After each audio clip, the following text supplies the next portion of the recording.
Recently, Pope Francis started to say things that made people think that maybe he's a more progressive pope than what we've seen in the past. In fact, he said that we're focusing way too much, or the Catholic Church is focusing way too much on so-called small-minded rules, including gay marriage and abortion.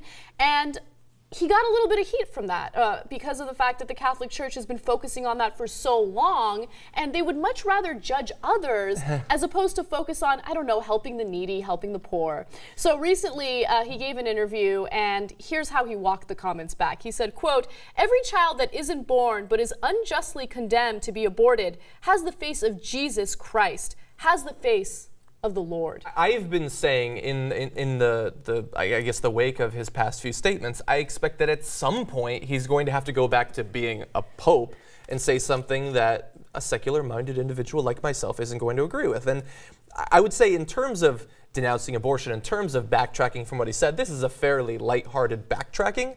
But it could be an indication that he is feeling some pressure from the rest of Catholicism. We did see the Catholic League president last week coming out hard against the Pope, which is an interesting thing to do as a Catholic. And so this might not be the last thing that he backtracks on. Now, I love the things he's been saying recently, both about gay marriage, but more about inequality and things like that. And so I hope that on many of these issues he can, stay the course and not backtrack too much. Yeah, I think that the best strategy for him, and I love that I'm giving the Pope strategies.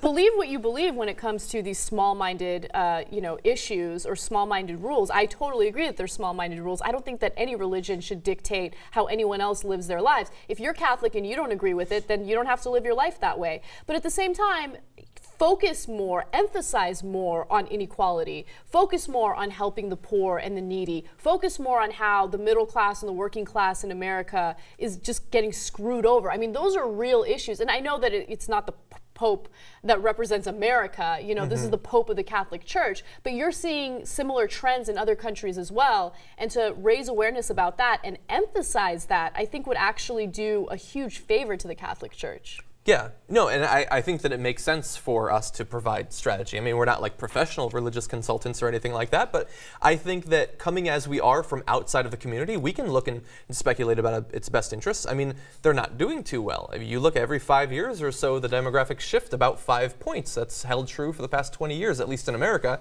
More and more people are embracing a secular approach to life, and they have to adapt. They have to evolve, actually, if they want to keep up. I mean, I saw recently, we weren't able to do this story today, but there's this atheist organization that's kickstarting what's going to be like potentially hundreds of congregations, if not dozens early on, in cities around the world. So they'd be atheist congregations. I don't like the religious language personally. Right. But it would be basically like organizations where atheists would meet up and there'd be talks and there'd be sing-alongs. So with the goal being that you would get all of the social benefits of belonging to a church without all of the supernatural mumbo-jumbo and stuff like that. So I'm a little torn on that, though, because on one hand, you are someone who wants to denounce organized religion, but you're kind of creating an organized religion of your own. No, that's what pisses me off, because I don't want people. Sounds like it's like a social group. It's like back in my hometown when Italian guys would get together and drink and play chess and stuff like that. They call it atheist social group. Exactly. Yeah. Yes, the articles are calling it congregations because it does look like it. I mean, it's a large room and everything. It looks like a church. People are singing. Yeah. Whenever people gather and sing, you're either in a musical or a church, generally in America.